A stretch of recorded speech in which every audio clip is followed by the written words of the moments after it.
ఇదొక్కటే చాలు ముఖాన్ని మెరిపించడానికి, రాలిన ప్లేస్ లో మళ్ళీ జుట్టును మొలిపించడానికి, స్కిన్ గ్లోకి, హెయిర్ గ్రోత్ కి ఉపయోగపడే ఈ సీక్రెట్ జెల్ ఎలా తయారు చేసుకోవచ్చో చూపిస్తున్నాను. మీరు కూడా ట్రై చేయండి. ఫస్ట్ అయితే ఒక కప్పు వరకు అవిసె గింజలు తీసుకోండి. ఇవి వెయిట్ లో వచ్చేసి 50 గ్రామ్స్ ఉంటాయి. ఇంగ్లీష్ లో వీటిని ఫ్లాక్ సీడ్స్ అంటారు. ఇవి అన్ని సూపర్ మార్కెట్ లోనూ అవైలబుల్ ఉంటాయి. వీటిని ఒక పెద్ద బౌల్లోకి వేసేసుకుని 1 లీటర్ నీళ్లు పోసేసి మీడియం ఫ్లేమ్ లో ఇవి జిగురుగా అయ్యేంత వరకు ఉడికించుకోవాలి. చూడండి, ఇలా జిగురుగా గంజిలాగా చిక్కబడాలి. ఇలా ఉడికిన తర్వాత స్ట్రైనర్ సహాయంతో వడకట్టి తీసేసుకోండి.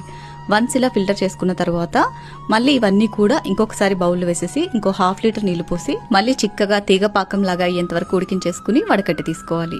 టోటల్ గా ఒక 50 గ్రామ్స్ అవిసె గింజలతోటి మనం 1.5 లీటర్ వరకు జెల్ అయితే ప్రిపేర్ చేసుకోవచ్చు. ఇది ఫ్రిడ్జ్ లో స్టోర్ చేసుకుంటే 10 to 15 డేస్ వరకు ఫ్రెష్ గా ఉంటుంది. హెయిర్ కి అప్లై చేసేటప్పుడు కొంచెం కోకోనట్ ఆయిల్ మిక్స్ చేయండి అండ్ స్కిన్ కి అప్లై చేసేటప్పుడు కొంచెం తేనె కలిపేసుకోండి. ఈ జెల్ వల్ల ఉపయోగాలు అన్ని ఇన్ని కాదు. 1 minute వీడియోలో చెప్పడం కష్టం. వీలైతే ఫుల్ వీడియో చేస్తాను.